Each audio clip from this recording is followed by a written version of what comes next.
पूरे समाज में इसकी निंदा हो रही है। जब कोई लड़की घर से भागती है, लड़का ही लेकर भागता है, लेकिन लड़की को ही क्यों कहा जाता है? इसकी कोई लड़की हो, मैं तो उसको स्त्री ही मानूंगा। तो देखिए, हम तो उस धरती से हैं। दशरथ के कहने से श्री राम वन को चले गए थे, तो बहुत ही गलत है। यदि कोई एक अच्छा काम करता है तो उसके एवज में उतने लोग अच्छे नहीं कर सकते हैं। जिस प्रकार से ज्योति मौर्य की खबर वायरल हुआ है, इस पर आप क्या कहना चाहेंगे?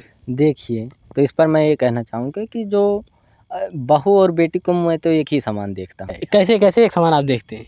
देखिए भैया, मैं तो मानता हूँ कि आईपीसी के अनुसार जब आप पढ़ेंगे, आईपीसी 1860 की बनी हुई है जो इंडियन पैनल कोड, तो उसमें आप जब चैप्टर 2 के धारा 10 को देखेंगे तो उसमें बात करता है स्त्री पुरुष की। तो उसमें ये बताया गया भैया, एनी एज, किसी भी एज की लड़की हो, जैसे आप मान लीजिए 5 वर्ष की कोई लड़की है और चाहे वो 50 वर्ष की महिला है, आप उसको महिला और स्त्री मानते हैं, बच्ची मानेंगे, आप उसको महिला मानेंगे, ठीक है, युवा लड़की मानेंगे। लेकिन जब आप आईपीसी धारा 10 देखेंगे तो किसी भी वर्ष की महिला हो या कोई पुरुष हो, चाहे 5 वर्ष की हो, 10 वर्ष की हो, 20 वर्ष की या 80 वर्ष की हो, उसको भैया सेक्शन 10 के अनुसार भैया केवल स्त्री ही माना जाता है। पुरुष है तो उसको पुरुष ही माना जाएगा, एनी एज की हो। वो नहीं कहेंगे भैया औरत है। तो मैं तो भैया सबको एक समान। अभी जिस प्रकार से निकल के आया है कि लोग कह रहे हैं आप बीवियों को जो है पढ़ाने से पहले आप जो एग्रीमेंट करा लीजिए, कॉन्ट्रैक्ट करा लीजिए, इसके बाद आप उनको पढ़ने के लिए भेजिए जो है, इस पर क्या प्रतिक्रिया आपकी? इसके पहले तो मुझे लगता है इस प्रकार से कोई घटना हमारे सम्मुख आई नहीं थी।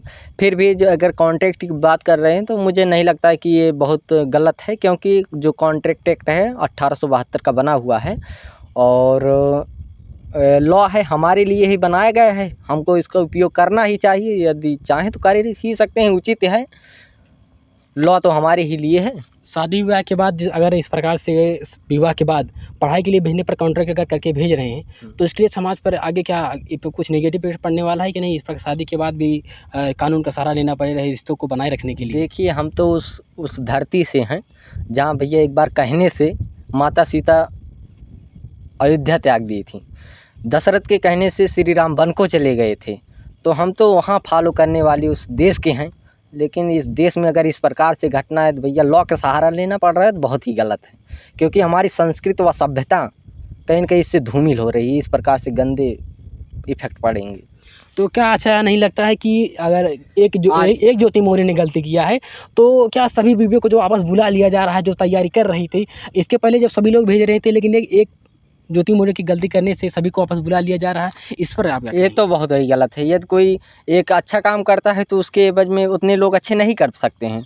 अगर एक अब्दुल कलाम हमारे थे, सब बन जाएँ भैया, क्यों नहीं सब बन सकते हैं? तो अगर एक कोई गलत किया है तो उसके एवज में सबको, देखिए संविधान के अनुच्छेद 20 के अनुसार है, किसी व्यक्ति को एक गलती की एक सज़ा दिया जाता है और उस समय के कानून के अकॉर्डिंग दिया जाता है। तो भैया ना तो यहाँ कोई गलती है, उन स्त्रियों को जो बुला रहे हैं, तो ये तो भाई गलत ही है। लेकिन खबरों में आपने भी देखा होगा जिस प्रकार से अभी बक्सर की एक खबर निकल के आई थी कि उसके पति ने उसको जो प्रयागराज में तैयारी कर रही थी उसको उन्होंने घर बुला रहे थे। उस महिला की बहुत तैयारी करने की इच्छा थी और जो कि पुलिस वालों ने अभी ले गया क्या कहा कि इनको समझा दीजिए कि आप तैयारी अब ना करिए, मैं पढ़ाने में अब सक्षम नहीं हूँ। लेकिन जिस प्रकार से मुझे लगता है ये कहीं न कहीं बहुत गलत है। अगर किसी व्यक्ति को भैया अगर सज़ा मिले तो अगर कोई गलत किया रहता तो समझ में आता है। इस प्रकार से भाई सब बुला रहे हैं तो ये तो कहीं न कहीं बहुत गलत है। समाज को अगर एक अच्छी दिशा देनी है तो एजुकेशन तो ज़रूरी ही है, अगर बदलना है समाज। अगर एक के भय से हम 10 को घर बुला ले रहे हैं तो ये कहीं न कहीं 10 का फ्यूचर तो अंधेरे में जा रहा है। तो ये तो जहाँ महिलाओं को शिक्षित करने की बात की जा रही थी, जहाँ आगे करने की बात की जा रही थी, तो इसे ज्योति मौर्य ने जो किया तो उससे महिलाओं के ऊपर मतलब काफ़ी प्रेशर बन गया है। काफ़ी उनके लिए जो तैयारी कर रही थी उनके लिए काफ़ी परेशानियाँ खड़ी हो गई हैं।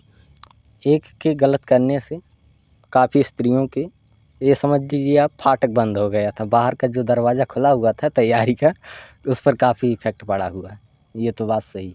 लोगों का यह भी कहना है कि सभी जो है ज्योति मौर्य की बात करें, मनीष दुबे का कोई नाम नहीं ले रहा है। मनीष दुबे कौन है? मनीष दुबे के साथ उनका क्या संबंध था? इस पर आप क्या कहेंगे? देखिए भैया, इस समाज में जब भी बात होती है तो लड़कियों को दोषी ठहराया जाता है। जब कोई लड़की घर से भागती है तो कभी लड़के से नहीं पूछा जाता है। ये समाज है भैया, स्त्रियों को हमेशा दोषी माना गया है, इस प्रकरण भी माना जाएगा। मनीष कौन है? लापता है, भैया लेकिन ज्योति चर्चा में है, ये तो है। जब कोई बेटी भागती है घर से तो बेटे को कोई नहीं पूछता कि बेटा तुम्हारा भाग गया, लेकिन बेटी को 10 बार ठोकेंगी कि फलाने की बिटिया फलाने के बेटे साथ लापता है। तो ये तो है, समाज की रीत ये, इस पर हम क्या कहेंगे। आलोक मौर्य जिस प्रकार से इसमें धारणा बदलने का प्रयास किया जाना चाहिए कि जो इस प्रकार की मानसिकता है इसको बदलना आवश्यक है।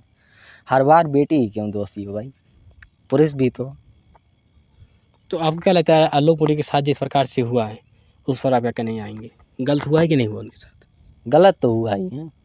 अच्छा, इस संपर्क प्रकरण को देखते हुए मतलब आप जाएंगे कि अभी मतलब उस इसमें क्या परिवार होना का काफ़ी संघर्ष रहा है, उनकी सफलता के पीछे उन्होंने भी माना था इस बात को, तो आलोक के साथ तो गलत हुआ ही है। आलोक मौर्य जो तलाक नहीं देना चाहती हैं, पर तो ज्योति लेना चाहती हैं, तो उन दोनों का अपना, ये तो कोर्ट में शायद मामला चल रहा है, तो व्यक्तिगत डिसीजन होगा, क्या होगा उसमें मैं क्या कहूँ, हस्तक्षेप। देख सकते हैं अभी हमारे साथ बातचीत करने के लिए मौजूद थे ये युवा छात्र। इनके जो विचार थे, इनकी जो प्रतिक्रिया थी ज्योति मौर्य की तरफ या जो इस संपूर्ण कांड की तरफ, उन्होंने अपनी राय व्यक्त की है। बाकी आपके क्या विचार हैं, आपकी क्या प्रतिक्रिया, आप क्या कहना चाहते हैं, आपके हिसाब से क्या होना चाहिए क्या नहीं होना चाहिए, और जो जिस प्रकार से ज्योति मौर्य ने किया है उनकी कहाँ तक गलती है, और आलोक मौर्य के साथ जो हुआ है वह कहाँ तक जायज़ है नाजायज़ है, तो अपनी संपूर्ण प्रक्रिया जो है अपने कमेंट बॉक्स में डाल सकते हैं।